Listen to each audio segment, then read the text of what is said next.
মন দিয়ে শুনবেন কথাটা মা, এগুলোই আমাদেরকে আমাদের অন্ধকার থেকে আলোর পথ দেখাবে। আমাদের ভুলগুলো কোথায়? শুরুতেই যদি আমাদের জীবনে শুরুতেই যদি ভুল হয়ে যায়, যাতায়াতের পথে যাবার পথের প্রথম শুরুতেই যদি ভুল পথে পা বাড়াই, তাহলে জীবনটা ভুল পথেই এগিয়ে যাবে। কি বলছে? অজামিল তার অনেকগুলো সন্তান, তাদের নাম 1 কড়ি 2 কড়ি 3 কড়ি। এখন লোমশ মুনি বলে এক মুনি আছেন, যার হয়েছিল শারীরিক ব্যাধি। সেই ব্যাধি সারাবার জন্য সে বড় চিন্তিত। এমন সময় দেবর্ষি নারদ বললেন, মুনিবর, আপনার রোগ ভালো হওয়ার একটা উপায় আছে। সেই ব্যক্তি হবে জাতিতে উঁচু জাতি, স্বভাব হবে নিচু প্রকৃতির। এমন কোনো ব্যক্তির কাছ থেকে যদি আপনি তণ্ডুল ভিক্ষা করে রন্ধন করে সেবা করেন, তবে আপনার রোগ থেকে আপনি মুক্ত হবেন। এই কথা শুনে লোমশ মুনি চিন্তিত, কোথায় পাবো? স্বভাব হবে নিচু, আবার তার জাতি হবে উঁচু, কোথায় পাবো? খুঁজে খুঁজে চলে গেলেন ওই অজামিলের বাড়িতে। যাওয়া মাত্র দেখলেন কি, তার স্ত্রী ছোট্ট একটি সদ্যজাত পুত্র সন্তান তার কোলে। দেখা মাত্রই ভিক্ষা চাইলেন। আর সেই স্ত্রী সহধর্মিণী, অজামিলের সহধর্মিণী, সে কি করেছে? 1 মুষ্টি তণ্ডুল তাকে ভিক্ষা দিয়েছে। সেই ভিক্ষা ঘরে এসে রন্ধন করে সেবা করবার পর তার ব্যাধি ভালো হয়ে যায়। যেই না ভালো হয়ে যায়, সে খুব খুশি, মনে বড় আনন্দ।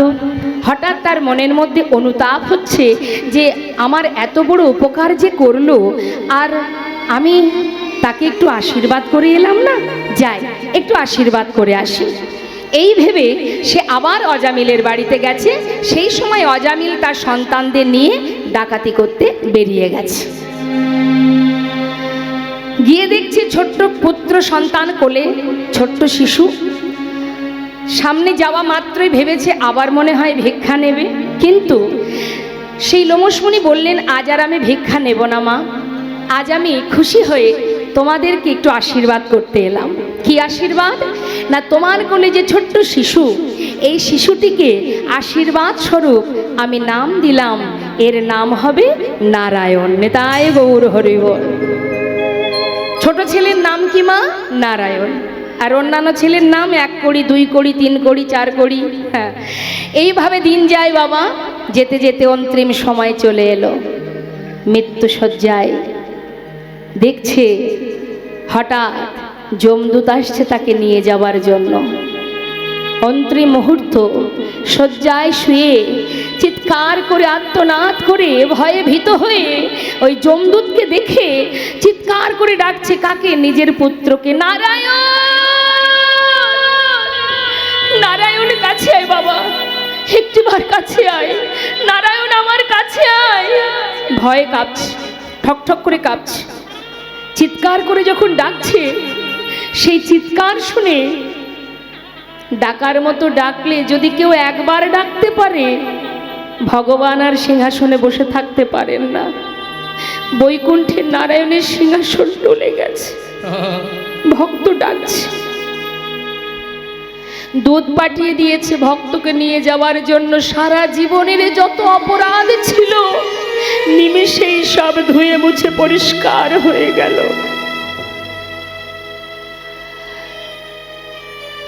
সকলে এসেছে, বিষ্ণু লোক থেকে দুধ পাঠিয়েছে। এসে দেখছে যমদূত দাঁড়িয়ে আছে। তোমরা এখানে কেন? ওকে নিয়ে যাব বলে এসেছি। তোমরা তোকে নিয়ে যেতে পারবে না। কেন? সারা জীবন অন্যায় করেছে, পাপ করেছে, ওকে নিয়ে যাব না? ওর পাপের ভান্ডার পরিপূর্ণ হয়ে গেছে, ওকে তো আমরা নিয়ে যাব না। তোমরা ওকে নিয়ে যেতে পারবে না। দেখছো না শেষের দিনে কার নাম স্মরণ করছে? বলছে ও তোর ছেলেকে ডাকছে, ও তো সেই বৈকুণ্ঠের নারায়ণকে ডাকছে না, ওর নিজের সন্তানের নাম নারায়ণ, তাই তাকে ডাকছে। তখন বললে, দেখো, বিষ্ণুদূত বলে উঠলেন, শোনো, যাকেই উদ্দেশ্য করে ডাকুক না কেন, নামটা তো সেই নারায়ণ। তাই গৌর হরি বল, হরি বল। যাকেই ডাকুক না কেন, যেটাই উদ্দেশ্য করুক, যে সংকেতই করুক, নাম উচ্চারণ হচ্ছে নারায়ণ। যার আত্মনাদ শুনে, আকুল ডাক শুনে আজ প্রভু আমাদের পাঠিয়েছে সোনার সিংহাসনে করে ওকে নিয়ে যাওয়ার জন্য। তাই জেনে রাখবেন মা, জীবনে হাজার অপরাধের পরেও যদি কখনো কোনো দিন আপনার মনে হয় যে আজ আমার জীবনের এত হাজার হাজার অপরাধ, তবে কি প্রভুকে ডাকলে প্রভু আমার ডাকে সাড়া দেবে? যখনই আপনার ভিতরে সেই চেতনা আসবে, যে মুহূর্তে আপনি হরিকে স্মরণ করবেন, আপনার তার আগে পর্যন্ত যত পাপে থাকুক না কেন নিমেষে সব মুছে যায়। একবার হরিনাম করলে, শাস্ত্রে বললেন একবার হরিনামে যত পাপ হরে, জীবের সাধ্য নেই জীব তত পাপ করে। তাহলে ভয় কিসের? কিসের ভয় আমাদের? আমাদের তো কোনো দুঃখ থাকার কথা নয়। যেখানে থাকবে, যেমন থাকবে, যেভাবে থাকবে হরিনাম করো। তার জন্য স্থান কাল পাত্রের কোনো প্রয়োজন নেই। যে অবস্থাতেই থাকবে হরিনাম জপ করো, মহামন্ত্র জপ করো। একবার আমরা কি সবাই মিলে পারি হরিনাম করতে? হ্যাঁ, এত সুন্দর সাধুর বাজারে আমরা বসে আছি। কে বলে কোথাও কোথাও আমরা যাই তো বাবা, অনেকে বলে এখন আর ভক্ত নেই, এখন আর কেউ, কলিযুগে কলিহত জীবের এমন দুরবস্থা, এরা আর ভগবানকে ভালোবাসে না। কিন্তু আমি জানি, আমি অনেক জায়গায় গিয়েছি, প্রচুর জায়গায় দেশ বিদেশে দেখেছি। কে বলেছে ভক্ত নেই? এখন ঘরে ঘরে হাজার হাজার ভক্ত সমাগম। আজ এইখানে এই হরিবাসরে যে সকল ভক্তবৃন্দ এখানে এসেছেন, ভক্ত কাকে বলে? কাকে বলে ভক্ত? যার মধ্যে কৃষ্ণ প্রেম আছে সেই তো ভক্ত। হ্যাঁ, আলাদা করে ভক্ত চিনতে হয় না বাবা। যারা ফুটবল ভালোবাসে, যারা ফুটবলের ভক্ত, তারা যেখানে ক্রিকেট ফুটবল খেলা হয় সেই ময়দানে চলে যায়। যারা ফাংশন ভালোবাসে তারা দেখবেন ওই ফাংশন হাঙ্গামা করতে চলে যায়, তাই না? কিন্তু যারা হরিকে ভালোবাসে, এতটুকু ভক্তি যদি তার মধ্যে থাকে, সেই আসবে একমাত্র হরিবাসরে। হরি ভক্তি না থাকলে, ভগবানের প্রতি প্রেম ভক্তি ভালোবাসা কিঞ্চিত হলেও, সেই আসবে হরিবাসরে। যারা পাষণ্ড, যারা নাস্তিক, তারা কোনোদিন হরিবাসরে আসে না। নিতাই গৌর হরি বল, হরি বল। তাই এই তো সেই সাধুর বাজার। সবাই মিলে একবার আমরা ভক্ত সঙ্গ করতে করতে মহামন্ত্র জপ করব। প্রত্যেকে আমরা গাইব, হ্যাঁ, যার কণ্ঠে যতটুকু সুর আছে। আমি গাই, শুনে তারপরে সবাই আপনারা গাইবেন। হরে কৃষ্ণ হরে কৃষ্ণ, কৃষ্ণ কৃষ্ণ হরে হরে, হরে রাম হরে রাম, রাম রাম হরে হরে, হরে হরে কৃষ্ণ হরে কৃষ্ণ,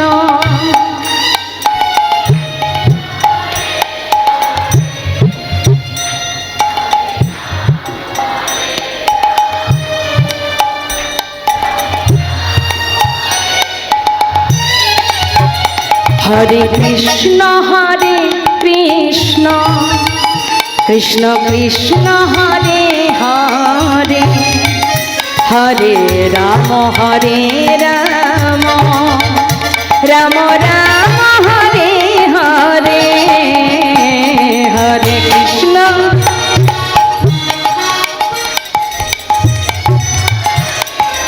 বাবা হরি বল।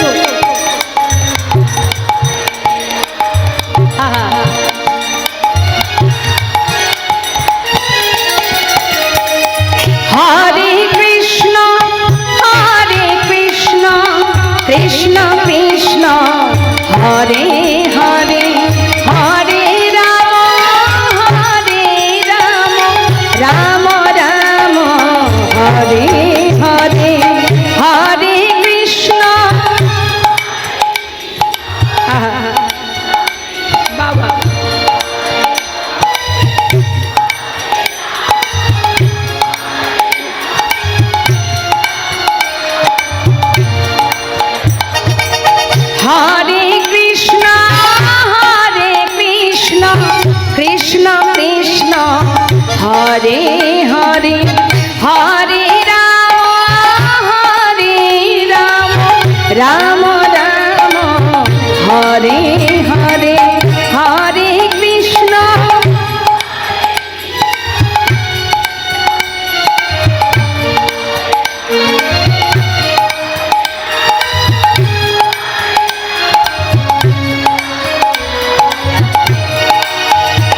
হরে কৃষ্ণ হরে কৃষ্ণ নিতাই গৌর হরি বল গৌর হরি বল।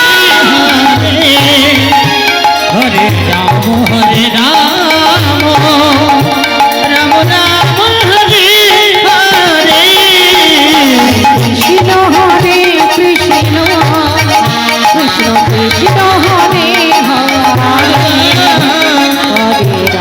হরে রাম রাম রাম হরে হরে।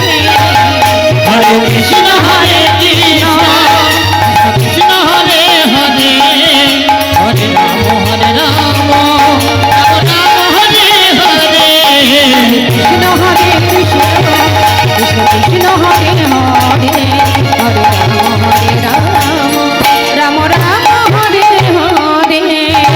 নিতাই গৌর হরি বল গৌর হরি বল। বৈষ্ণব মহাজন বললেন, জীব যদি হরিনাম করে তাতেও মঙ্গল, আবার জীব যদি হরিনাম শ্রবণ করে তাতেও মঙ্গল। তা হরিনাম করলে কি মঙ্গল আর শুনলে কি মঙ্গল সেটা আমরা একটু করে জেনে নিই। কি বলছে মহাজন?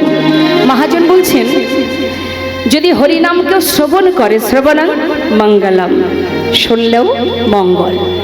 যেমন মনে করুন, সরস্বতী পূজা বা লক্ষ্মী পূজায় যখন আমরা অঞ্জলি দিই বা ঠাকুর মশাই মন্ত্র পাঠ করেন, সব মন্ত্রের অর্থ কি আমরা জানি মা? কিন্তু আমরা ঠাকুর ঘরে বসে থাকি কি না, যে শুনলেও মঙ্গল, শুনতে হবে, বুঝি বা না বুঝি, তাই তো? ঠিক তদ্রূপ হরিনাম শুনলে উপকার, কানের ভিতরে দিয়ে প্রবেশ করলে ওই নামের এমনই মহিমা। লক্ষ হীরা গণিকা পতিতা, যে হরিদাস ঠাকুরের মুখে অহরহ হরিনাম শুনতে শুনতে কখন যে নামের মধ্যে নিজে ডুবে গেছে, তার সমস্ত ইন্দ্রিয়গুলো যে কখন হরিনামের সেবায় লেগে গেছে সে নিজেই জানে না। হঠাৎ দেখছে পাখির কলরব, তার মানে নিশি প্রভাত হয়ে গেছে। এইভাবে একদিন, দুই দিন, তিন দিন হরিনাম শ্রবণ করতে করতে অবশেষে সেই গণিকা পতিতা লক্ষ হীরা, যে কিনা হরিদাস ঠাকুরের চরণ তলে আশ্রয় নিয়েছিলেন। এটা হচ্ছে সোনার কৃপা, শুনলে কৃপা হয়। তা হরিনাম শুনলে কি উপকার? মহাজন বলছেন কি শুনুন, হরিনাম শুনলে কি উপকার। বলছে কি, এক মণিপুত্র সে গিয়েছিল তৃষ্ণা নিবারণে জল পান করতে। এখন এই প্রভাস নদীর তীরে, প্রভাস নদীর জলে যে কুমির ছিল, সেই মণিপুত্রকে জলের ভিতরে টেনে নিয়ে তাকে খেয়ে ফেলে। আর সেই খবর অন্যান্য মণিপুত্ররা তার পিতার কাছে মণিবরকে জানায়।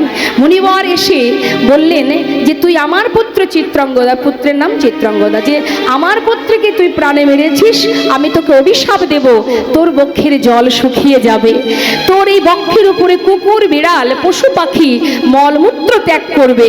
যখনই বারবার অভিশাপ দিচ্ছে, করজলে প্রভাস বলে উঠলেন, হে মণিবর, আমার কি অপরাধ? আমার বক্ষে যে কুমির বাস করে, সে আপনার সন্তানকে মেরেছে, আমাকে এই অভিশাপ, এই কঠিন অভিশাপ আমাকে দেবেন না। তখন সেই মণিবর বললেন, তবে শোন, অভিশাপ যখন দিয়ে ফেলেছি আর তো কিছু করার নেই, তবে হ্যাঁ, আশীর্বাদ দিয়ে গেলাম তোকে, যেদিন তোর এই বক্ষের জল নিয়ে রাধারানী চরণ ধৌত করবে ভগবান কৃষ্ণ, সেই দিনই তুই মুক্ত হবি, তার আগে নয়। নিতাই গৌর হরি বল হরি বল। যার কারণেই কিন্তু প্রভাসের তীরে যজ্ঞ করেছিলেন ভগবান।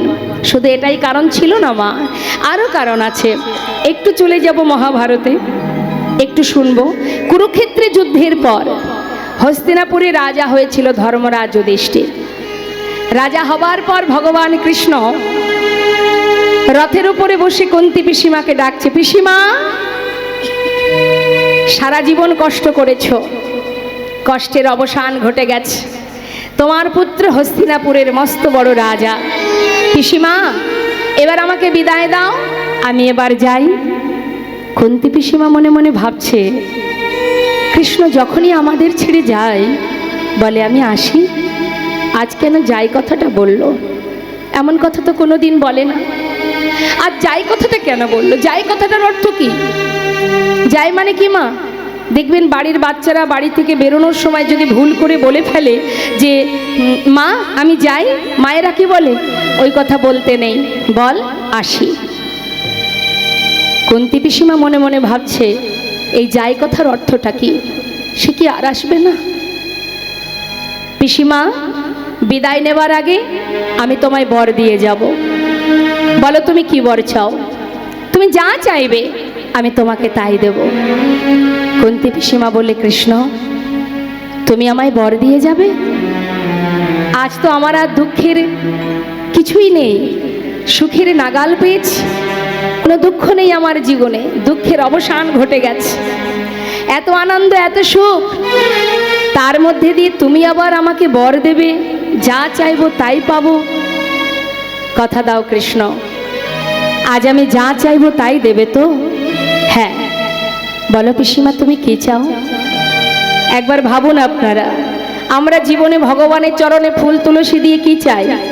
দুঃখ দাও, কষ্ট দাও, চাই মা? বলি হে ভগবান দুঃখ দাও, সুখে রাখো, ভালো রাখো, সংসার ভালো রাখো, উন্নতি করে দাও, ব্যবসায় উন্নতি করে দাও। হ্যাঁ, মানে শুধু সুখ কামনা করি আমরা, কামনা বাসনায় পরিপূর্ণ আমাদের দেহ।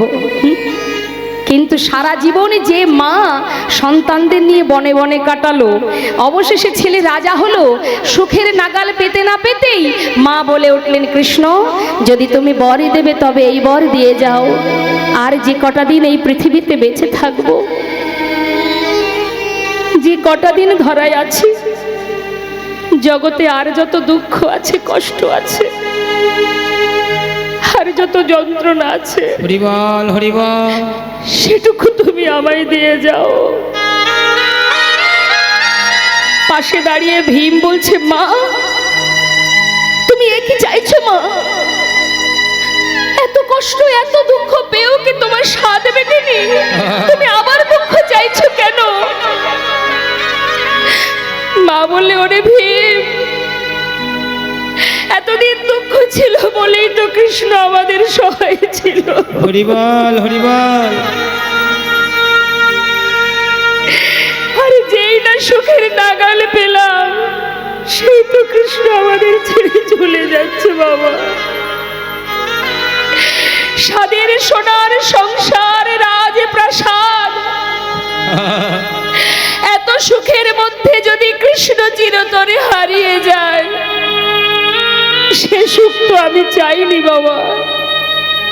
যুধিষ্ঠির, যে সিংহাসনে বসলে চিরতরে কৃষ্ণ হারিয়ে যায়, সে সিংহাসন থেকে নেমে আয়। চাই না এ সিংহাসন, নেমে আয়।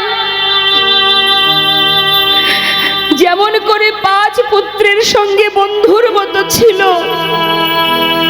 জীবনের বাকি কটা দিন কৃষ্ণকে সাথে করে বনে বনে কাটিয়ে দেব।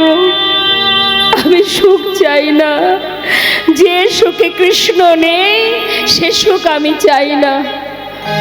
ভগবান রথ থেকে নেমে এসে পিসিমার গলাটা জড়িয়ে ধরে বলছে, পিসিমা, হরিবল হরিবল, পিসিমা গো, তুমি যে আমাকে এত ভালোবাসো আমি বুঝতে পারিনি পিসিমা।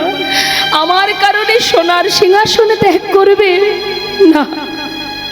বেশ, আমি কথা দিলাম, যখনই তুমি স্মরণ করবে আমি তোমার কাছে এসে ধরা দেব পিসিমা। পিসিমাকে সান্ত্বনা দিয়ে ভগবানের রথে উঠে চলে যাচ্ছে। কিছুটা পথ গেছে, হঠাৎ পিছন থেকে চিৎকার করে উঠলেন আর এক মা, মাধব, মাধব, মাধব একটু দাঁড়াও মাধব। মাধব, একবার পিছন ফিরে চেয়ে দেখো, ভালো করে দেখো আমায়, চিনতে পারছো তুমি? দেখো আমি কে? আমি সেই মা, 1 নয় 2 নয়, 100 পুত্র হারিয়েছি আমি। তুমি কি করলে মাধব? বংশীকে বাতি দেওয়ার জন্য তুমি প্রদীপ বাঁচিয়ে রাখলে না, তুমি সর্বস্ব কেড়ে নিলে, তুমি করেছো আমায় সর্বহারা, তুমি করেছো আমায় অভাগিনী, তোমার জন্যই হয়েছে। আমি তোমায় অভিশাপ দেব মাধব, যদি তুমি না চাইতে এ যুদ্ধ হতো না। আজ যখন তুমি আমাকে কাঙালিনী করেছো,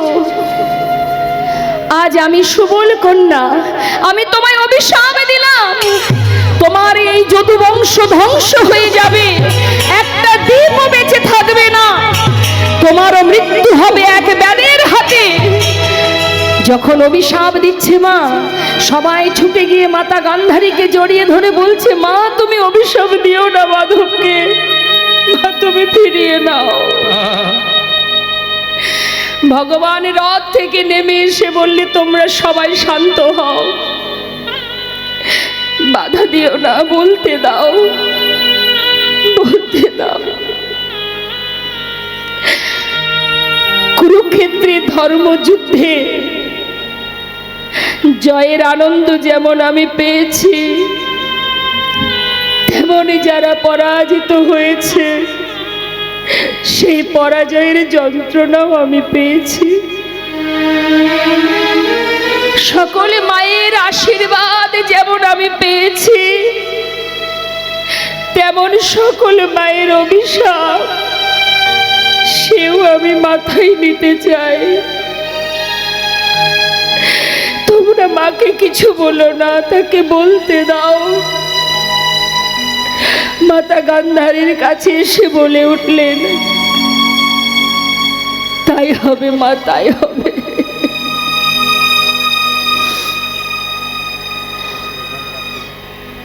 শিরোধার্য করলাম আমি তোমার কথা, তুমি যা বলেছ সেটাই হবে। ভগবান কৃষ্ণচন্দ্র, আমরা আমাদের জীবনে দুঃখ এলে কাঁদি, আমাদের জীবনে কষ্ট এলে ভগবানকে কত কথা শোনাই আমরা, কিন্তু একবার ভগবানের কথা চিন্তা করে দেখুন, তার জীবনের কষ্টটা একবার অনুভব করুন। জন্মানোর আগে থেকেই মৃত্যু তার পিছনে ঘুরছে,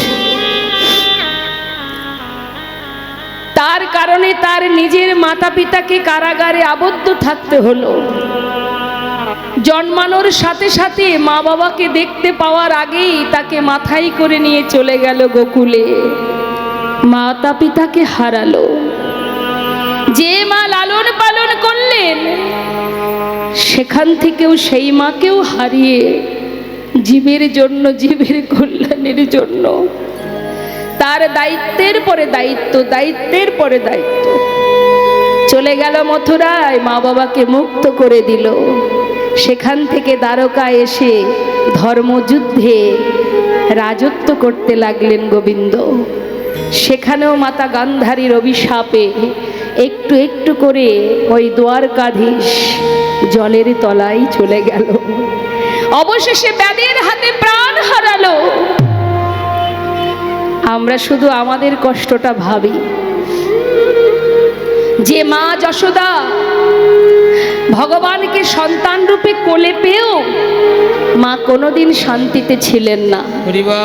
শিশুকাল থেকে একটাই চিন্তা, এই বুঝি কংস, একবার অগাসুর একবার বগাসুর, যখন যাকে পারছে তাকে পাঠাচ্ছে, না জানি আমার গোপালকে প্রাণে মারে।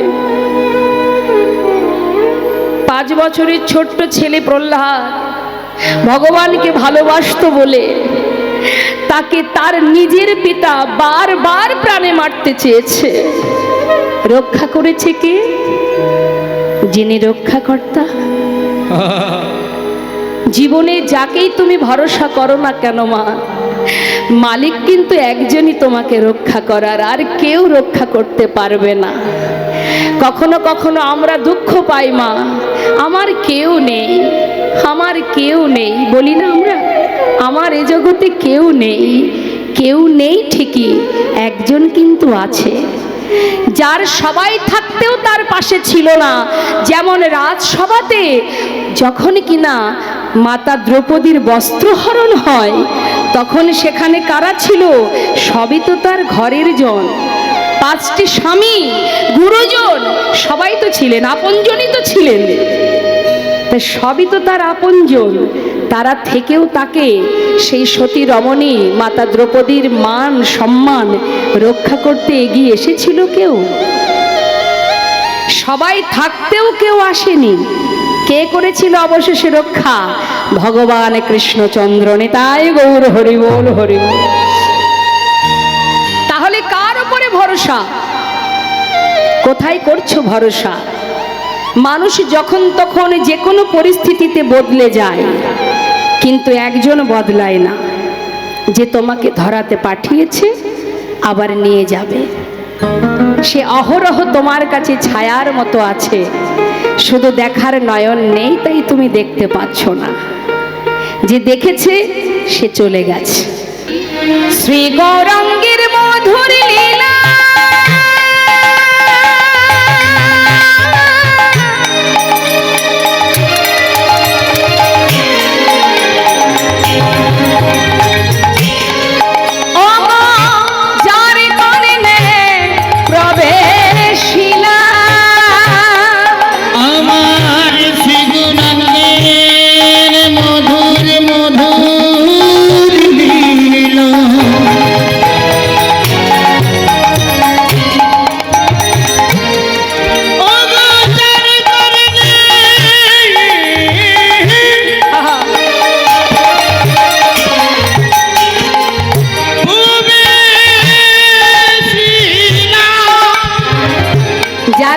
প্রবেশিলা, মানে কানের ভিতরে যদি হরিনাম যায় তাতে কি হয়?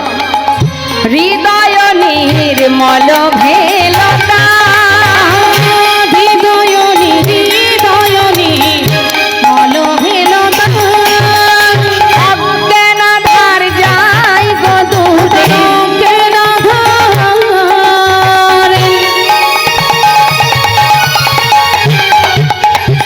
জয় গো সেজন হরি নাম শ্রবণ করে, ও তার অজ্ঞান ধার যায় গো দূরে।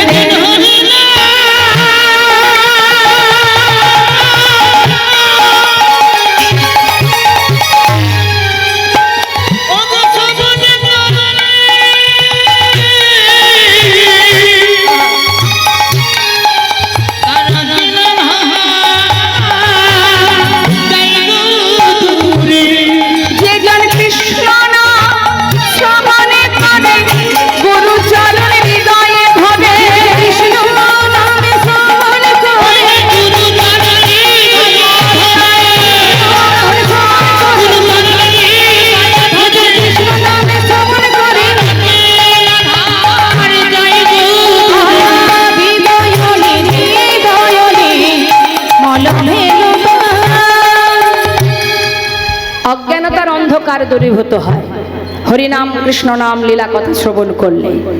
জ্ঞান, আমরা সবাই কিন্তু অজ্ঞান হয়ে আছি, প্রকৃত জ্ঞান আমাদের কারণ নেই।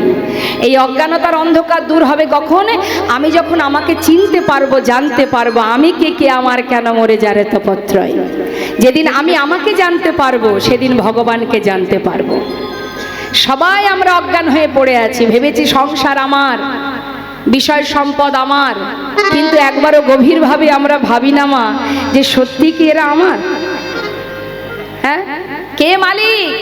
তিনিই তো মালিক, যারই সৃষ্টি এই ধরা। হ্যাঁ, তিনি মালিক, তারই টাকা, তারই ঘর, তার বিষয়, তার সম্পদ, তারই সব। আমরা মালিক নই। তাহলে আমরা আমার আমার করছি মানে কি? আমাদের প্রকৃত জ্ঞানটুকুই আমাদের নেই। এটা কখন আমরা জানবো? যখন ভাগবত কথা, লীলা কথা শ্রবণ করব। তাই বলছে অজ্ঞানতার অন্ধকার দূর হয়ে যায় যদি কোনো জীব হরি নাম কৃষ্ণ নাম শ্রবণ করে, সাধু গুরু বৈষ্ণবের সঙ্গ করে।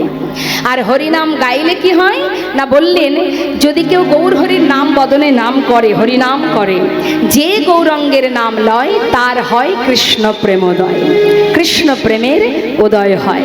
তাই আজ আমার গৌর সুন্দর কলিহত জীব তরে দাদাকে ডেকে বলছে, দাদা আমার মনে বড় ইচ্ছে আমি হরিনাম যজ্ঞ করব। সর্বত্রে হাতে ধরে পায়ে ধরে হরিনাম দিয়েছি ঠিকই, কিন্তু আমার বাসনা আমি হরিনাম যজ্ঞ করব। তা হরিনাম যজ্ঞ করতে গেলে কি করতে হবে? কে জিজ্ঞাসা করছে? গৌর সুন্দর। কাকে জিজ্ঞাসা করছে? আমরা যেমন বাড়িতে শুভ কাজ করতে গেলে আমাদের গুরুজন যারা আছেন তাদের কাছে পরামর্শ নেই, তাই আজ আমার গৌর হরি তিনি পরামর্শ নিচ্ছেন কার কাছে? দাদা নেতা নন্দ শনে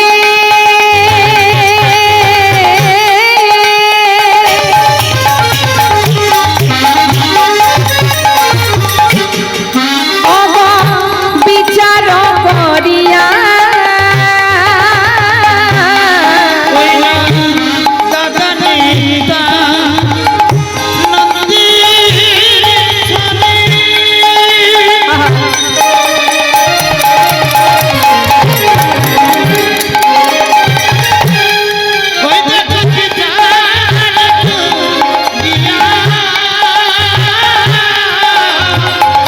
ওমা কি বিচার চাইছে? দাদা বলো না আমি কি করব? পরামর্শ করিলাম, পরামর্শ করিলাম, কি করিতে হবে দাদা পরামর্শ করিলাম, কি করিতে হবে দাদা পরামর্শ করিলাম, নিমন্ত্রণের লাগে প্রভু শ্রীবাসে পাঠাইলাম।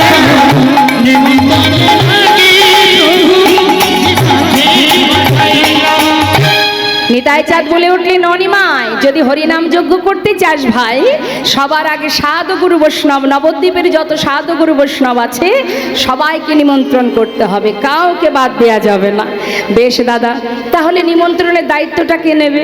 বলছে একজনই নিতে পারে, যে নদিয়ার অলিগলি সব চেনে, সে হচ্ছে কে না শ্রীবাস পণ্ডিত, তার উপরে দায়িত্ব দেওয়া হোক। শ্রীবাস পণ্ডিত বললেন, বেশ প্রভু তাই হবে। তো গৌরহরি নিতাই চাঁদ জিজ্ঞাসা করছে, শ্রীবাস নিমন্ত্রণ তো করতে যাচ্ছ, নিমন্ত্রণের নিয়ম জানো? না প্রভু, তুমি বলে দাও। শোনো শ্রীবাস, কিভাবে নিমন্ত্রণ করবে এখানে একটু শুনে দেখি আমার মায়েদের কাছে। ওমা, বাড়িতে শুভ কাজ হলে আত্মীয় স্বজন, এলাকায় গ্রামবাসী তাদেরকে কিভাবে নিমন্ত্রণ করেন? গলবস্ত্রে, তাই তো? সবাই কি আর তাই করে? এখন তো ফোনেই হয়ে যায় সব। দেখ ভাই যেতে পারছি না, কিছু মনে করিস না, সবাই আসিস তোরা, 16 আনা নিমন্ত্রণ, তাই না? ফোনেই হয়ে যায় সব। ভগবান কৃষ্ণচন্দ্র তিনি যে যজ্ঞ করেছেন বাবা, আমাদের একটু জানতে হবে, কিছু কথা একটু মন দিয়ে শুনতে হবে, ছোট ছোট করে বলবো, অনেক ঘটনা সব তো আর বলা সম্ভব নয়, ছোট ছোট করে একটু একটু করে আমরা সব শুনবো। ভগবান কৃষ্ণচন্দ্র তিনি যজ্ঞ করেছিলেন কোথায়? প্রভাসের তীরে, প্রভাস যজ্ঞ, প্রভাসের তীরে মিলন হয়েছিল। তা প্রভাসের তীরে তিনি যজ্ঞ করলেন কেন? তিনি তো দ্বারকায় ছিলেন, দ্বারকায় করতে পারতেন, তিনি প্রভাস নদীর তীরে করলেন কেন? এটা আমাদের একটু জানতে হবে। তাহলে শুনুন, শাস্ত্রে কি বলছে? এই যে যজ্ঞটা হয়েছিল কোথায়? গুজরাটে। সেখানে একটি জায়গা আছে সৌমতীর্থ। এই সৌমতীর্থে দেবাদিদেব মহাদেব ভোলানাথের পূজা হয়, যার নাম হচ্ছে সোমনাথ। সোমনাথের নাম অনুসারে সেই জায়গাটির নাম হচ্ছে সৌমতীর্থ। এখন ওই সৌমতীর্থে একটি নদী আছে, যে নদীটির নাম হলো প্রভাস। তা মা, প্রভাস নদী হলো কি করে? প্রভাস নামটা কে দিয়েছিল? না চন্দ্রদেব, যার ছিল 27 জন সহধর্মিণী স্ত্রী। চন্দ্রদেব গুরুপত্নীর প্রতি আকৃষ্ট হওয়ার কারণে গুরু বৃহস্পতি তাকে অভিশাপ করেন। যখন অভিশাপ দেন, কি অভিশাপ? না তোমার ক্ষয়রোগ হবে, তুমি একটু একটু করে এক একটি করে কলা ক্ষয় হতে হতে একদিন তুমি শেষ হয়ে যাবে। এখন গুরুবাক্য কখনো ব্যর্থ হয় না, এটা মাথায় রাখবেন। গুরুদেব যদি রুষ্ট হয়েছে মা, তার জীবন শেষ, ধ্বংস হয়ে যাবে। তখন গুরুদেবের অভিশাপ, একটার পর একটা এক একটা করে কলা ক্ষয় হতে হতে শেষ হতে চলেছে। এখন চন্দ্রদেবের 27 জন স্ত্রী তারা চিন্তায় পড়ে গেছে যে আমার স্বামী এমন কি কর্ম করলো যার কারণে সে প্রাণে মরতে বসেছে। তাহলে স্বামী যদি চলে যায় আমরা কি নিয়ে বাঁচব? তারা সবাই মিলে ছুটতে ছুটতে যাচ্ছে কোথায়? কৈলাসে মহাদেবের কাছে। এখন মা পার্বতী এই যে 27 জন রমণী, মা পার্বতী হচ্ছে এই 27 জন রমণীর সম্পর্কে দিদি হয়। তাহলে ভোলানাথ কি হবে? জামাই বাবু, তাই তো। কৈলাসে মহাদেব নিরজনে বসে বসে ধ্যানে মগ্ন। কত সুন্দর পরিবেশ, শান্ত পরিবেশ, কোনো চিৎকার নেই, তাই না? এত নিরিবিলি পরিবেশে ধ্যানে মগ্ন। হঠাৎ 27 জন শালি গিয়ে হাজির হয়েছে, চিৎকার করছে, জামাই বাবু, ও জামাই বাবু, ও জামাই বাবু। ভোলানাথ মনে মনে ভাবছি, এখানেও কি শান্তি নেই আমার? হ্যাঁ, এত শালি আছে জানতাম না। এত শালি একসঙ্গে চিৎকার করছে। ভোলানাথ মনে মনে ভাবছে, দেখা সাক্ষাৎ নেই, আসা যাওয়া নেই, সেই জন্য বোধহয় ভুলে গেছি। তা যাক, শালিগণ সবাই এসে হাজির। বিপদে পড়েছি, তা তো বুঝতেই পারছি। বিপদে পড়েছো বলেই আমাকে স্মরণ করেছো, না হলে অন্য সময় তো মনে থাকে না। তা কি হয়েছে? যেহেতু শালি বলে কথা, উপায় তো একটা বের করতেই হবে। কি উপায়, কি হয়েছে আগে শুনি। বলছে, আমাদের প্রতি আমাদের স্বামী সে এমন একটা অপরাধ করেছে গুরুর চরণে, যার কারণে গুরুর অভিশাপে একটু একটু করে শেষ হতে চলেছে। তাই স্বামী যদি চলে যায়, আমরা কি নিয়ে বাঁচবো? আমরা সতী রমণী, কে আমাদের রক্ষা করবে? কার আশ্রয়ে আমরা থাকব? আমাদের উপায় কি হবে? কি করে স্বামীর প্রাণ ফিরিয়ে নেব? কিভাবে পাবো তাকে? তখন মহাদেব বললেন, এক কাজ করো, আমার মাথায় যে জটা আছে এর মধ্যে গঙ্গা বাঁধা আছে। এক কাজ করো, তোমাদের স্বামীর একটি কলাও যদি বেঁচে থাকে, আমার এই গঙ্গার মধ্যে তাকে রেখে দিয়ে যাও। এটা হচ্ছে অভিশাপ প্রুফ। এর মধ্যে থাকলে কোনো অভিশাপ কাজ করবে না। আর এখানে রেখে তোমরা সবাই গুরুচরণে গিয়ে গুরুচরণ ধরে তোমরা তোমার পতির প্রাণ ফিরিয়ে পাওয়ার জন্য তার কাছে অনুনয় বিনয় করো। এই কথা শোনা মাত্রই সেই একটি কলা শিবের মাথায় রেখে দিয়ে, দেখেছেন তো শিবের মাথায় একটি কলা থাকে, শিবের মাথায় রেখে দিয়ে এবার চললেন গুরুদেবের কাছে। যখন চরণ ধরে কাঁদছে, গুরুদেব মনে মনে চিন্তা করলেন, এদের তো কোনো অপরাধ নেই, তাহলে এখন উপায় কি, কি করা যায়? বলছে, যেমন করে হোক গুরুদেব, পতির প্রাণ ফিরিয়ে দিন, না হলে আমরা তো কোনো অপরাধ করিনি। পতিকে হারিয়ে এই বৈধব্য জনম কিভাবে রাখবো আমরা? কার আশ্রয়ে থাকবো? তখন গুরুদেব বললেন, দেখো, যদি একটা কলাও বেঁচে থাকে, আমি কোনো না কোনো উপায় তোমাদের দিতাম, কিন্তু আর তো কিছু করার নেই। গুরুদেব, আপনি তো বলুন, তারপরে যদি বেঁচে থাকলো তো ভালো, না থাকলো আর কিছু করার নেই। তখন গুরুদেব বললেন, এক কাজ করো, যদি একটি কলাও বেঁচে থাকে, ওই যে সৌম্যতীর্থের নদীটি আছে, ওই নদীতে স্নান করালে তোমার পতি আবার পুনরায় পূর্ণজ্যোতি ফিরে পাবে। দেরি না করে সেই একটি কলা নিয়ে গিয়ে যেই না স্নান করিয়েছে মা, সঙ্গে সঙ্গে আবার চন্দ্রদেব পূর্ণজ্যোতি ফিরে পায়। যখনই পূর্ণজ্যোতি ফিরে পেয়েছে, খুশি হয়ে চন্দ্রদেব বললেন, ওরে, আজ তোর কারণে আমি আমার পুনরায় আবার পূর্ণজ্যোতি ফিরে পেয়েছি, এই জন্য খুশি হয়ে আশীর্বাদ স্বরূপ তোর নাম দিলাম, তোর নাম প্রভাস, প্রভা যুক্ত আস। পুনরায় আবার আমার জ্যোতি ফিরিয়ে দিয়েছিস, তাই তোর নাম প্রভাস। কিন্তু এই প্রভাস নদী অভিশপ্ত হয়েছিলেন, সেই অভিশাপ থেকে তাকে মুক্ত করার জন্যই কিন্তু প্রভাস তীরে ভগবান যজ্ঞ করেছিলেন। তা কি অভিশাপ মা? একদিন নিত্যানন্দ প্রভুকে বলছে, দাদা, জীবের ঘরে ঘরে তুমি হরিনাম দেবে, হাতে ধরে পায়ে ধরে হরিনাম দেবে। এই কথা শুনে নিত্যানন্দ প্রভু বলছে, নিমাই, তুই যে হরিনাম দিতে বলছিস, কিন্তু কলিহত জীবে সব কিছু তাড়াতাড়ি নিতে চায়, এরা সহজে হরিনাম নিতে চায় না।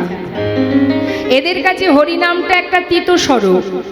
দেখবেন বাড়ির বাচ্চারা যদি আমরা তিতো খাওয়াতে যাই, তখন বাচ্চারা খায় কি? খায় না। কিন্তু মায়েরা জানে, গুরুজনরা জানেন যে এটা খেলে তার উপকার হবে। হরিবল হরিবল। তথাপিও খেতে চায় না তারা। কিন্তু কি করে তখন মা বাবা, কি করে মায়েরা, কি করেন? খেতে না চাইলে কি করা হয়? জোর করে খাওয়ানো হয়। কারণ মা বাবা জানে বাচ্চার কোনটা ভালো হবে। কোনো বাচ্চা চুপচাপ খেয়ে নেয়, আবার কেউ জোর করে তাকে খাওয়াতে হয়। তা আমাদের ইহজগতেও তাই, ভগবান যে অমৃত দিয়েছেন, কেউ আমরা নিতে পারছি, আবার আমরা কেউ নিতে পারছি না। পারছি না বলে তো আর হাল ছাড়লে হবে না। জোর করে দিতে হবে। তাতে কি হবে? মঙ্গল হবে। অনেকে বলে যে তুমি, আমি চাই না যেটা যেটা আমি করতে চাই না, আমাকে প্রেসার করছো কেন, জোর করছো কেন? কিন্তু যদি তাতে ভালো হয় তাহলে তো জোর করাই ভালো। ছোটবেলায় বাচ্চারা খেতে চায় না, আমরা জোর করে খাওয়াই, না খেলে শরীর খারাপ করবে। তার মানে কি, অনেক সময় এমনও দেখা যায় যে বাচ্চারা যদি খেতে না চায় তাকে ভূতের ভয় দেখানো হয়, তাই না? কেন ভূতের ভয় দেখানো হয়? কেন? জোর করে ভয় দেখিয়ে খাওয়ানো। অর্থাৎ শাস্ত্রে বললেন হরিনাম তোমাকে শ্রবণ করতে হবে, আস্বাদন করতে হবে। যেমনভাবেই তুমি আস্বাদন করো না কেন, ইচ্ছায় করো আর অনিচ্ছায় করো, নাম আস্বাদন করলেই তাতে মঙ্গল। নিতাই গৌর হরি বল। মহাজন বললেন হেলাই বা শ্রদ্ধায় যেবা নাম লয়, ক্রমে ক্রমে কৃষ্ণ ভক্তির হয় উপজয়। অবহেলায় করো আর রুচিতেই করো, যেমন ভাবেই করো না কেন। কোন কোন জায়গার নাম আছে ভগবানের নামে, আছে না মা? যেমন ধরুন কৃষ্ণনগর, গোপালনগর, দুর্গাপুর, বিষ্ণুপুর, আছে তো ভগবানের নামে। যদি কোনো নাস্তিক ব্যক্তি সেখানে যায়, কেউ যদি জিজ্ঞাসা করে ভাই যাচ্ছিস কোথায়, সে তো জীবনে ভগবানকে ভালোবাসে না। ইচ্ছাই হোক অনিচ্ছাই হোক তাকে তো বলতে হবে যাচ্ছি ভাই কৃষ্ণনগর। নিতাই গৌর হরি বল, হরি বল। শাস্ত্রে বললেন তাতেও মঙ্গল। ওই যে বলল এই জিহ্বাতে তুমি যত উচ্চারণ করবে, যতবার বলবে, ততবার তার ক্রিয়া তোমার দেখা দেবেই দেবে, যেভাবেই বলো না কেন। আগেকার সময়ে মা বাবারা সন্তানদের নাম রাখতেন ভগবানের নামে, তাই তো? এখন কি আর রাখে কেউ? এখন আর রাখে না, বলে ওসব চলবে না। এখন কত ভালো ভালো বিদেশি নাম বেরিয়েছে, জনি, বনি, রনি, হ্যাঁ সব বিদেশি, দেশি নয়। তা নামেরও একটা মহিমা আছে বাবা। যদি কেউ ভগবানের নামে সন্তানের নাম রাখে তাতেও মঙ্গল। তার একটা প্রমাণ ছোট করে আপনাদের দিই। সেটা হচ্ছে অজামিল যে ছিল জাতিতে ব্রাহ্মণ, স্বভাব ছিল তার নিচু প্রকৃতির, তার কর্ম ছিল ডাকাতি করে বেড়ানো। ভরসা করো, নির্ভরশীল হও। যাকে ভরসা করলে যে তোমার পাশ থেকে কোনোদিনই যাবে না, তাকেই তুমি ভরসা করো। আজ কি হলো মা, সেই ভগবানের 56 কোটি যদুবংশ, তার মধ্যে একটি ছেলে যার নাম শাম্ভ। যখন তারা পরিপূর্ণ যৌবন বয়স, এতটাই উদ্ধত্ত হলো, এতটাই দুষ্টু হলো যে গুরুজনকে সম্মান করে না, শ্রদ্ধা ভক্তি করে না। তখন তাদের মধ্যে একটি ছেলে যার নাম শাম্ভ, দেখতে অনেকটা মেয়েদের মতো, তাকে নারী সাজিয়ে কাপড় পরিয়ে পেটের উপরে একটা কড়া বেঁধে তারা সবাই মিলে, অন্যান্য ছেলেরা, তারা কি করেছে, শাম্ভকে নিয়ে গেছে মুনি ঋষিদের কাছে। গিয়ে বলছে ও মুনিবর, এই যে ও মুনিবর, জঙ্গলে নিয়ে গেছে। যে সকল মুনিরা ধ্যানে মগ্ন, সেখানে গিয়ে বলছে তোমরা তো যুগ যুগ ধরে সাধনা করছো, বলো তো দেখি এর গর্ভে কে জন্ম নেবে, ছেলে না মেয়ে? মুনি ঋষি বললে তোমরা যাও, ঘরে ফিরে যাও, বিরক্ত করো না। কেন বলতে পারবে না? কেমন সাধনা তোমাদের, যুগ যুগ ধরে সাধনা করছো, গর্ভে কে আছে বলতে পারবে না? বলতে তো হবেই। বারবার যখন বিরক্ত করছে তখন মুনি ঋষি বলে উঠলেন তবে শুনে রাখ, এর গর্ভে যে জন্ম নেবে সে তো জানে সব কিছু মা। বলছে এর গর্ভে যে জন্ম নেবে তার হাত দিয়েই তোদের এই 56 কোটি যদুবংশ ধ্বংস হয়ে যাবে। এই কথা বলা মাত্রই তারা সবাই ঘরে ফিরে গেল। দেখতে দেখতে সেই ফালটি, মানে সেই কড়াটি ফাল হয়ে প্রসবিত হলো। আর যেই না সেই ফালটা হাতে পেয়েছে, ছুটে গেলেন কোথায়? গোবিন্দের কাছে। ভগবান ফালটা দেখেই চিনতে পেরেছে, বুঝতে পেরেছে। ফালটাকে দেখে বলে উঠলেন বালক, তোমরা এক কাজ করো, ওই প্রভাস নদীর তীরে যে পাথর আছে, পাথরে ঘষে ঘষে এটাকে শেষ করে দাও। এখন সমস্ত বালকরা ছুটে গেছে কোথায়? প্রভাস নদীর তীরে। এবার ওই পাথরটা ঘষছে, ফালটা ঘষছে, ঘষতে ঘষতে ঘষতে ঘষতে ফেনা বাহির হচ্ছে। আর ফেনাগুলো সব ওই প্রভাস নদীর ধার বরাবর যাচ্ছে। আর সেখান থেকে নল খাগড়ার গাছ তৈরি হচ্ছে। আর সেই ফালটা যখন আর এতটুকু বাকি আছে, ভাবছি এটুকু দিয়ে কি আর হবে, সেটাকে জলের মধ্যে ফেলে দিয়েছে। আর যেই জলে ফেলে দিয়েছে, এদিকে জলের মধ্যে ছিল একটি মাছ। কি মাছ? বোয়াল মাছ, রাঘব বোয়াল। বোয়াল মাছে সেই ফালটাকে গিলে খেয়েছে। আর ধীবরেরা মাছ ধরতে গিয়ে জালের মধ্যে সেই রাঘব বোয়ালকে পেয়েছে। ঘরে এনে কর্তন করা মাত্রই পেটের ভিতর থেকে সেই ফালটা আবার বাইরে বেরিয়ে এসেছে। এবার ধীবরেরা আর কি করবে, তারা ওই ফালটা নিয়ে দূরে জঙ্গলে ছুঁড়ে ফেলে দিয়েছে। আর সেই ফালটা দেখুন কিভাবে একটু একটু করে লীলাটাকে ভগবান সাজিয়েছে। ওই ফালটা কুড়িয়ে পেয়েছে কে? জরা নামের এক ব্যাধ। এই যে জরা, এ হচ্ছে কে? বালিপুত্র অঙ্গদ। অঙ্গদ প্রভু রামচন্দ্রকে যখন মা সীতার উদ্ধারের জন্য অনেক সহযোগিতা করেন, প্রভু খুশি হয়ে বলেছিল, অঙ্গদ তুমি যে উপকার আমার করেছো, তোমার সেবায় আমি সন্তুষ্ট, তুমি আমার কাছে বর চেয়ে নাও। তখন অঙ্গদ বলেছিলেন, হে প্রভু, আমার পিতাকে বিনা যুদ্ধে পিছন থেকে তীর মেরে যে আমার পিতাকে হত্যা করেছে, তুমি যদি বর দেবে তবে এই বর দাও, আমিও যেন তাকে তীর ভেদ করে হত্যা করতে পারিনি। তাই গৌর হরে বল। ভগবান বললেন, তথাস্তু, তাই হবে। বাঞ্ছা কল্পতরু ভগবান। যজ্ঞ সমাপ্ত হবার পর দেখবেন মা ভগবান কি করলেন, এই যে 56 কোটি যদুবংশ সবাই গিয়েছিল প্রভাসের তীরে। তারা কিভাবে ধ্বংস হয়েছিল না, ওই নদীর তীরে তারা প্রথমে করবে কথা কাটাকাটি, তারপরে করবে হাতাহাতি, এবার হবে লাঠালাঠি। তা নদীর তীরে লাঠি কোথায় পাবে? ওই যে নল খাগড়ার গাছ, যেটা তুলে যাকে মারবে সেই সেখানে প্রাণ হারাবে। আর ভগবান যজ্ঞ সমাপ্ত করবার পর ওই নিম্ন বৃক্ষের ডালে গিয়ে বসবে। আর জরা নামের ব্যাধ মাছরাঙা পাখি ভেবে ভগবানের চরণতলে যখনই তীর ভেদ করবে, ভগবান ভূমিতে পতিত হবে। সুন্দরভাবে সব কিছু গুছিয়ে নিয়ে এবার ভগবান তিনি তো চলে গেলেন মা দ্বারকায়। আর এদিকে প্রেমময়ী অভাগিনী রাধারানী বধূহারা হয়ে, আজ কি অপূর্ব একটি পদ আমরা শ্রবণ করব। রাধারানী, কৃষ্ণ বিরোহিনী রাধা, বৃন্দাবনের মৃত্তিকার উপরে চোখের জলে, নয়নের জলে মৃত্তিকা ভিজিয়ে সেই মৃত্তিকার উপরে প্রাণবধূর চিত্র অঙ্কন করছে, ছবি আঁকছে। তা সেটাই আমরা পদে শ্রবণ করব, কিভাবে ছবি আঁকছে। এখানে হয়তো অনেকেই আছেন যারা চিত্র অঙ্কন করেন, আছেন তো নিশ্চয়ই। কই দেখি একটু হাত তুলে দেখান, কে কে চিত্র অঙ্কন করতে পারেন ভালো। আচ্ছা, ছবি আঁকতে পারিস? মানুষের ছবি এঁকেছিস? বল দেখি। ছবি আঁকতে গেলে, মানুষের ছবি আঁকতে গেলে শুরু করতে হয় কিভাবে? কোথা থেকে শুরু করতে হয় জানিস না? মানুষের ছবি আঁকতে গেলে কোথা থেকে শুরু করতে হয়? মস্তক থেকে না চরণ থেকে? মানে মাথা থেকে না পা থেকে? বল। মাথা থেকে। খুব ভালো কথা। তা দেখুন, যদি কেউ মানুষের চিত্র অঙ্কন করে, চরণ থেকেও শুরু করতে পারে, আবার মস্তক থেকেও শুরু করতে পারে।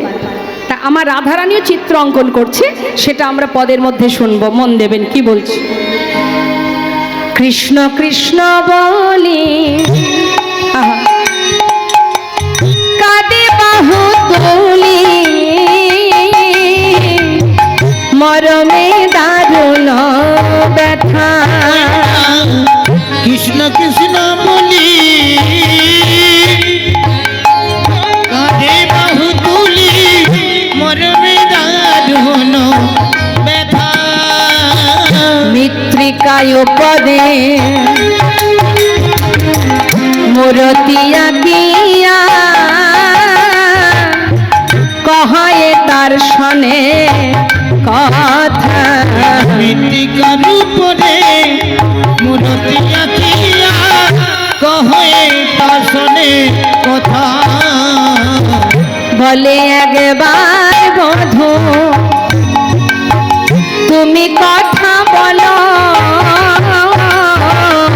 একবার বধূ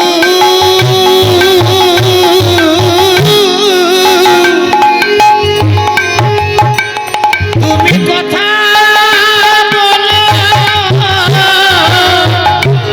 কার সাথে কথা বলছে? ওই যে চিত্র অঙ্কন করছে তার সাথে, মানে গোবিন্দের সাথে। কি বলছে? ফিরে আসো বিমা, তুমি নাই বা আসো, একবার বধূ কথা বলো। ফিরে আসো বিমা, তুমি নাই বা আসো, একবার বধূ কথা বলো। মৃত্তিকায় পরে মূর্তি রাখিয়া কহে তার সনে কথা। মৃত্তিকার উপরে মূর্তি রাখিয়া কহে তার সনে কথা। তো আঁকছে মা কিভাবে? আঁকিয়া সে পটি, মানে কোমরটা আঁকছে, পরাই ঘটি কত না যতন করি। আকিয়া শিকুটি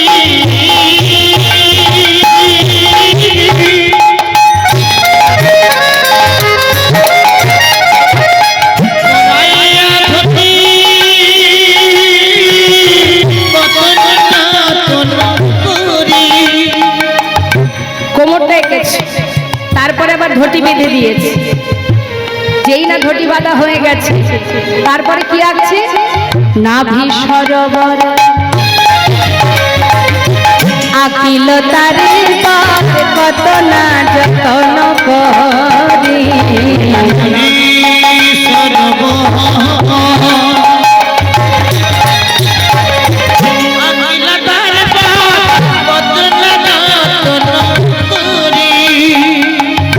সবার আগে কোমরটা এঁকেছে যখনই, সখীরা পাশ থেকে চেপে ধরেছে।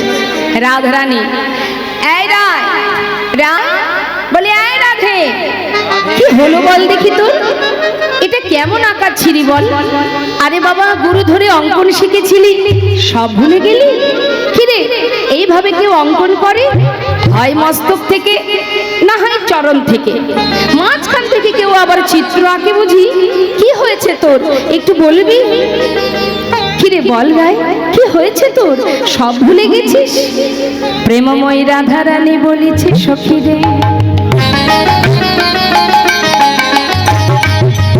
না না আমি অঙ্কন ভুলি না, কেন জানি স্বামী বদন থেকে আঁকি না। যদি আগে আমার পরাণ বধুর বদন আঁকি,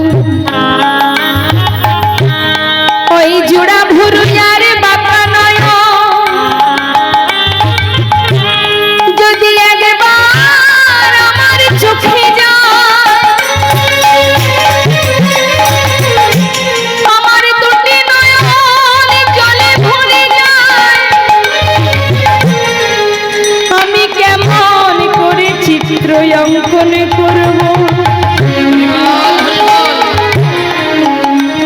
আচ্ছা, তা না হয় মানলাম, ঠিক আছে, মস্তক থেকে শুরু করিসনি, কারণ জোড়া ভুরু বাঁকা নয়ন দেখলে তুই আর আঁকতে পারবি না। তাহলে চরণ থেকে শুরু করতে পারতিস। ওরে ললিতা ওরে বিশাখা, কেন জানিস আমি চরণ থেকে আঁকি না। আহা, কি অপূর্ব! এই বৃন্দাবনে আমার পরাণ বধূ, সে যে আমায় ছেড়ে চলে গেছে, যদি আবার আমি চরণ আঁকি, সেও যদি আমায় ছেড়ে চলে যায়, আমি কি নিয়ে এই ব্রজে রইব? সখীরে আমি কি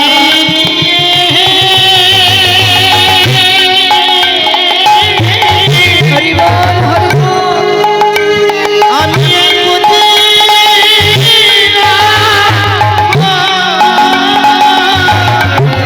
চরণ দিলে যদি বধূ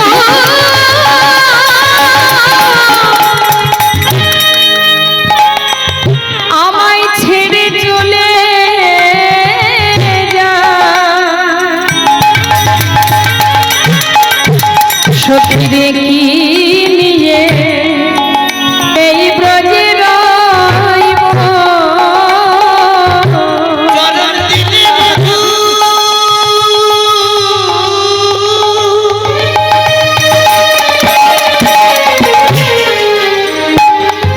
লনে তারা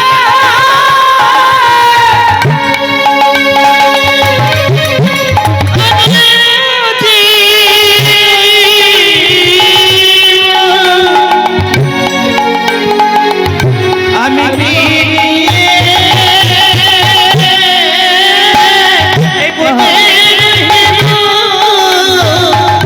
তাই তো আমি চরণ কিনা।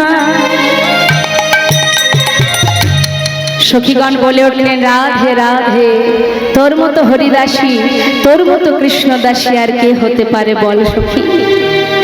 হ্যাঁ রে, এরপরে কি আঁকবি রে? দেখ এরপরে কি আঁকবো জানিস? এবার নাভি সরোবর এঁকেছে মা, এরপরে একটু একটু করে উপরের দিকে উঠছে। এবার কি আঁকছে? বাহু দুটি আঁকি, আহা আহা ছলো ছলো আঁকি, দেখো বাঁশিটি দিল সে করে। বাহু দুটি আঁখি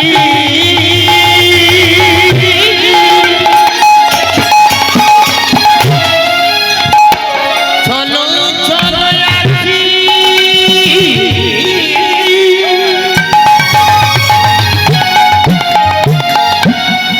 ওই দেখো বাঁশিটি দিল করে। এবার কণ্ঠ কুম্ভ কিবা অনুপম শোভা আকিল পরে পরে। কণ্ঠ কুম্ভ কিবা অনুপম শোভা ওই আকিল তারপরে কণ্ঠ পর্যন্ত এঁকেছে মা, হাত এঁকেছে, আবার দুটি হাতের মাঝখানে বাঁশি এঁকে দিয়েছে। তাহলে কণ্ঠ পর্যন্ত আঁকা হয়ে গেল, বাকি রইল এবার বদনটা। দেরি না করে রাধারানী আমার বদনটা নিজে হাতে সুন্দর করে পরাণ বধুর বদন অঙ্কন করে, আর বদন আঁকা মাত্র রাধারানী নিজেকে স্থির রাখতে পারছে না। যেই না আঁকা হয়ে গেছে, সঙ্গে সঙ্গে ওই মৃত্তিকার উপরে বধুর বদনের উপরে নিজের বদনটা রেখে চোখের জলে বদন ধৌত করে দিচ্ছে, আর বলছে, বধূ একটিবার কথা বলো, ভালোবাসো বা না বাসো, ফিরে আসো বা না আসো, একবার কথা বলো। রাধারানী কাঁদছে। মহাজন বলছে, দেখো দেখো, মুখে মুখ দিয়া কাঁদিয়া কাঁদিয়া কহই তার সনে কথা।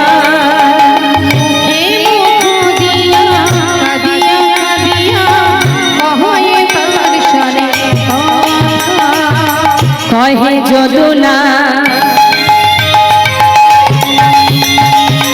ও গো প্রাণনা,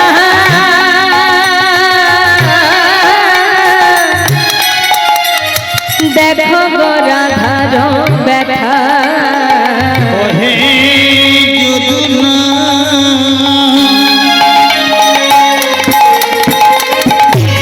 ও গো প্রাণনা, একবার দেখো না রাধার ব্যথা। বলি একবার এসে তুমি দেখে যাও গো, একবার এসে তুমি দেখে যাও গো, আমাদের রাধা রানী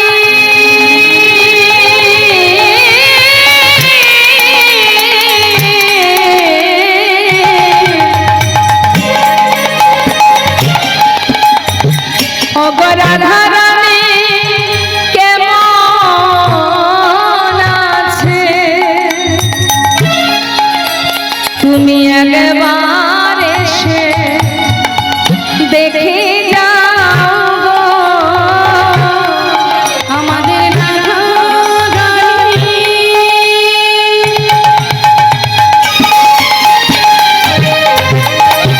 হরি বল। সেই যে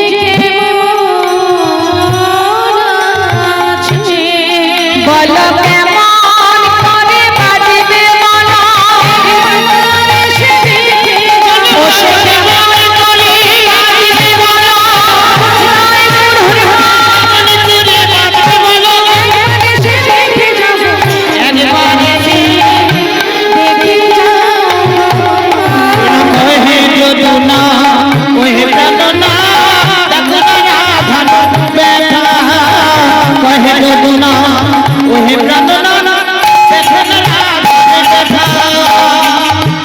মাগো শ্রীমতী রাধারানী কৃষ্ণ বিরহে আজ কাঁদছেন, আর এদিকে হঠাৎ দেবর্ষি নারদের মনে হলো বহুদিন হলো সাধু সঙ্গ করতে পারিনি, যাই একটু সাধু সঙ্গ করে আসি।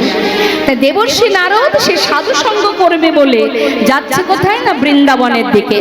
আর বৃন্দাবন কৃষ্ণহারা হয়ে কৃষ্ণ বিরহে বৃন্দাবন বিভোর, সবাই কাচ্ছে বৃন্দাবনবাসী, এমন বিরহ তাপ বৃন্দাবনে। আর দেবর্ষি নারদ যাচ্ছে সাধু সঙ্গ করবে বলে বৃন্দাবনে। তো যাচ্ছে, এখন দেবর্ষি নারদের বাহন কি মা? ঢেকি। ঢেকিতে চড়ে যাচ্ছে বৃন্দাবনে মনের আনন্দে। মহাজন বলছে দেখো দেখো বিধির নন্দনয়াজি চিন্তা মনে মনে, বিধির নন্দনয়াজি চিন্তা মনে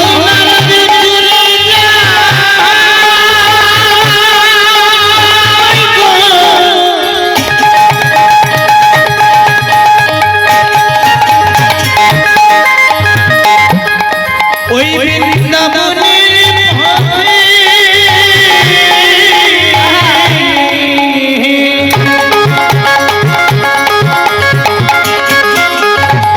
নারদ ঋষি চলে যায় চলে যায় চলে যায় গো। হে হে হে হে হে হে হে আহা বিধির নন্দনয়াজি চিন্তা মনে মনে। কি মনে চিন্তা? কোথা রহু কৃষ্ণ ভক্ত? সাধু সঙ্গ করতে যাচ্ছে তো মনে মনে চিন্তা করছে যে কোথায় আছে কৃষ্ণ ভক্ত, যেখানে থাকবে সেখানে যাব। বিধির নন্দনয়াজি চিন্তা মনে মনে, বিধির নন্দনয়াজি চিন্তা মনে। আহা কোথা রহু কৃষ্ণ ভক্ত হেরিব নয়নে, কোথা রহু কৃষ্ণ ভক্ত হেরিব নয়নে। এত চিন্ত দেবী ঋষি ঢেকিতে চড়িয়া, এত চিন্ত দেবী ঋষি ঢেকিতে চড়িয়া, এত চিন্ত দেবী ঋষি ঢেকিতে চড়িয়া, এত চিন্ত দেবী ঋষি ঢেকিতে চড়িয়া। দেখিতে দেখিতে যায় উল্লসিত হইয়া, দেখিতে দেখিতে যায় উল্লসিত হইয়া। আনন্দ ধরে না, আনন্দ ধরে না, আনন্দ ধরে না, আনন্দ ধরে। আজ সাধু সঙ্গ করবে বলে আনন্দ ধরে না, সাধু সঙ্গ করবে বলে আনন্দ ধরে না। আজ ভক্ত সঙ্গ করবে বলে আনন্দ ধরে না, ভক্ত সঙ্গ করবে বলে আনন্দ ধরে না। দেখিতে দেখিতে যায় উল্লসিত হইয়া, চারিদিকে দেখতে দেখতে যাচ্ছে কোথায় পাবো সাধু সঙ্গ। দেখতে দেখতে বৃন্দাবনের দিকে এগিয়ে যাচ্ছে। যত বৃন্দাবনের দিকে এগিয়ে আসছে তত যেন একটা তাপ এসে তার অঙ্গে লাগছে। দেবর্ষি নারদ মনে মনে চিন্তা করছে তাপটা কিসের? পথে যেতে যেতে যদি কোনো তাপ আমাদের গায়ে লাগে, আমরা একটু দেখি তো মা চারিদিকে, কি জানি বাবা কি হলো, কোথাও আবার আগুন ধরে গেল কিনা, কি কোনো সমস্যা হলো কিনা। তাপটা কোথা থেকে আসছে? দেবর্ষি নারদ সেই দিকে তাকিয়ে তাকিয়ে দেখছে যে তাপটা কিসের। বৃন্দাবনের দিকে যাচ্ছি আমি, কিন্তু এত তাপ আসছে কোথা থেকে? যত যাচ্ছি এগিয়ে বৃন্দাবনের দিকে তত তাপটা বেশি লাগছে। কিসের তাপ? তপ্তদর্শী দেবী ঋষি চারি পানে চায়, তপ্তদর্শী দেবী ঋষি চারি পানে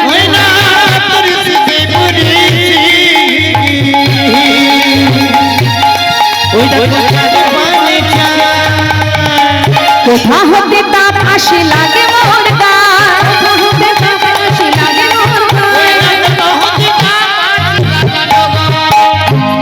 কোথা থেকে তাপ লাগছে গায়ে? ভাবতে ভাবতে যখন বৃন্দাবনে প্রবেশ করেছে দেখছে বৃন্দাবনবাসী সবাই কাঁদছে কৃষ্ণ বিরহে।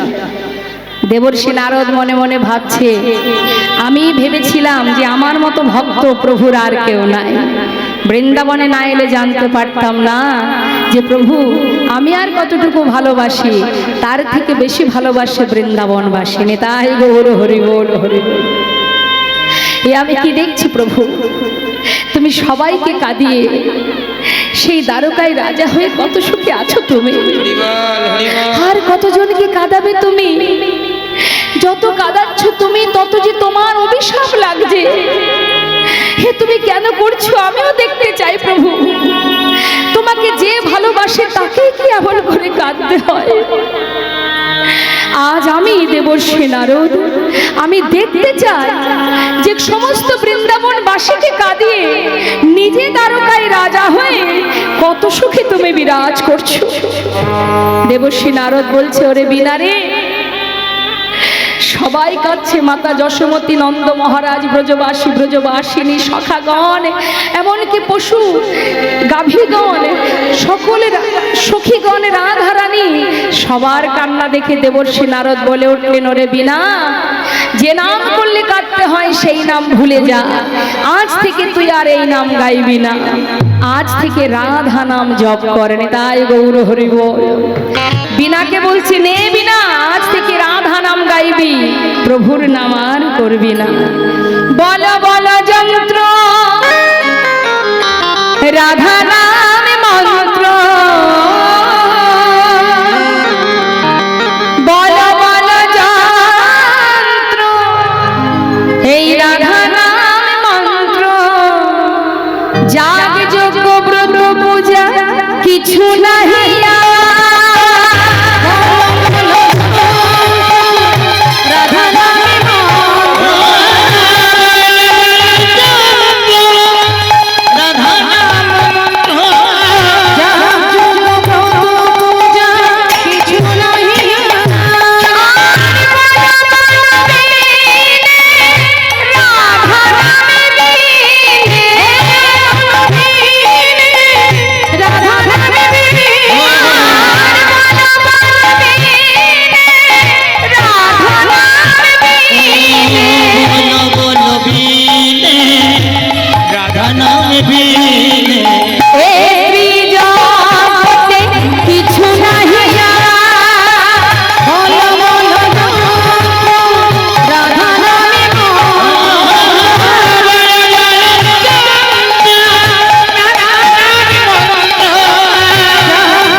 যেই না বিনাতে রাধা নাম গাইতে গাইতে যাত্রা করেছে মা, মুখে রাধা নাম গাইতে গাইতে যাচ্ছে কোথায়?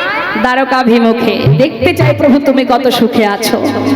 বিনা যাচ্ছে, বিনাতে রাধা নাম গাইতে গাইতে যাচ্ছে। তো আজ আমরাও তো লীলার সাথে সাথে যাচ্ছি, তো আমরাও তো রাধা নাম গাইতেই পারি। হ্যাঁ, আসুন, এই সুযোগ হাতছাড়া করে লাভ নেই। যেমন কর্ম করব চিত্রগুপ্তের খাতায় ঠিক তেমন ভাবেই লেখা হবে। কি বিচার সভা যখন বসবো আমরা, বিচার তো হবে। এই পৃথিবীতে যেমন বিচারালয় আছে, ওখানেও বিচার হবে। তা বিচারালয়ে গিয়ে তো বলতে পারবো যে সাধুগুরু বৈষ্ণবের মাঝে বসে দুহাত তুলে হরি বল বলেছিলাম, তাই তো? তুলুন হাত সবাই মিলে। ফাঁকি দেবেন না, আমাকে ফাঁকি দিলে অসুবিধা নেই, কিন্তু ভগবানের ফাঁকি যেন দেবেন না। হ্যাঁ হ্যাঁ, তুলুন হাত, দেখি কার কার হাত আছে। আচ্ছা, দূরে যারা দাঁড়িয়ে আছেন দেখতে পাচ্ছি অনেকেই হাত তুলেছে, খুব ভালো লাগলো। রাধে শ্যাম, রাধে রাধে। তা সবাই তুলবেন হাত। রাধা নাম গাইবো আমরা প্রত্যেকে, জোরে জোরে গাইবো, জোরে জোরে হাতে তালি দিয়ে। আপনাদের হাতের তালে আমি নাম করব। হ্যাঁ, বাদ্যযন্ত্র যা আছে বাজবে, তার থেকে আপনাদের তাল, হাতের যে তাল, এটাও তো তাল। খোল করতাল আলাদা করে লাগে না, আমাদের সবার কাছে খোল করতাল আছে। এই যে দুটি হাত, এর আরেকটি নাম আছে কর। করকে যদি একত্রিত করা হয় একটা তালের সৃষ্টি হয়, তার মানে করযুক্ত তাল হয়ে গেল করতাল। আর এই যে দেহটা, এটা মাটির দেহ। এই যে দেহটা মৃদঙ্গ, মৃদ অঙ্গ, মাটির দেহ। তাহলে এটা গোবিন্দ সেবায় সৃষ্টি, আমাদের দেহটাও গোবিন্দ সেবায় সৃষ্টি। এটা মাটির দেহ মৃদঙ্গ, আমাদের দেহ খুলটাও মাটির দেহ, এটাও গোবিন্দ সেবায় লাগার জন্য সৃষ্টি। তা সবাই মিলে আমরা দুটি বাহু তুলে খোল করতাল বাজিয়ে রাধা নাম গাইব উচ্চস্বরে। তুলে হাত সবাই মিলে একসঙ্গে।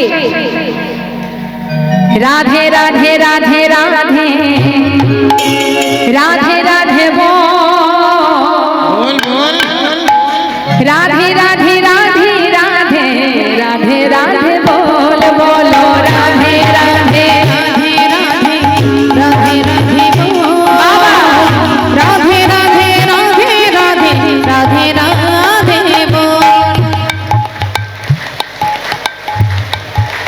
বাহ বাহ বাহ বাহ, হরি বল। তাল বেতাল হলে হবে না, তালে তালে করতে হবে। হ্যাঁ, তালে তালে এত সুন্দর তাল আছে। আরে বাপরে, আমরা অন্যান্য জায়গায় যাই, ভাবি বোধহয় অন্যান্য সব জায়গার ভক্তরা বোধহয় ভালো হাতে তালি দিতে পারে। কে বলেছে আমাদের কলকাতার ভক্তরা হাতে তালি দিতে পারে না? হ্যাঁ, কত সুন্দর হাতে তালি দিচ্ছেন আপনারা, বিশ্বাস করুন আমার খুব গর্ব হচ্ছে। কিন্তু যে কজন হাত তোলেননি বা হাতে তালি দিতে বাদ আছেন, সেই কারণেই সঠিক তালটা হচ্ছে না। হ্যাঁ, তো যারা যারা এখনো ফাঁকা মানে হাতে তালি দিচ্ছেন না, গ্যাপে আছেন, একবার তুলুন, দেখবেন 16 আনা পরিপূর্ণ হলেই হাতে তালি হবে। তুলুন, হ্যাঁ প্রত্যেকে তুলবেন একই তালে। কেমন? রাধে রাধে রাধে রাধে রাধে রাধে রাধে রাধে রাধে রাধে রাধে রাধে বল বলো। বাবা খুব সুন্দর। রাধে बोलो राधे राधे राधे राधे राधे राधे बो राधे राधे राधे राधे राधे राधे बोलो राधे राधे। हाँ हे राधे राधे राधे राधे राधे राधे बो राधे राधे राधे राधे राधे राधे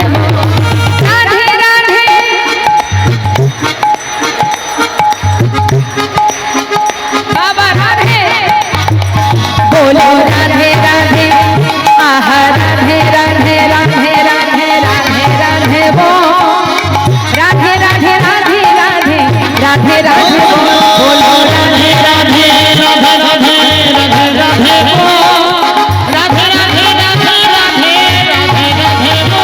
हे वृंदावन की सबाई मिले राधे राधे बोलबेन जोरे जोरे। वृंदावन की जमुना माई की राधा कुंड की श्याम कुंड की गोविंद कुंड की विलासवन की मधुबन की विधुबन की केशीघाट की बंशीवन की मोहनवन की गोकुल धाम की विधुबन की भंडीवन की मोहवन की ताम्रवन की कमलवन की आगे पीछे दाहिने बाएं बोल बोल में ऊपर नीचे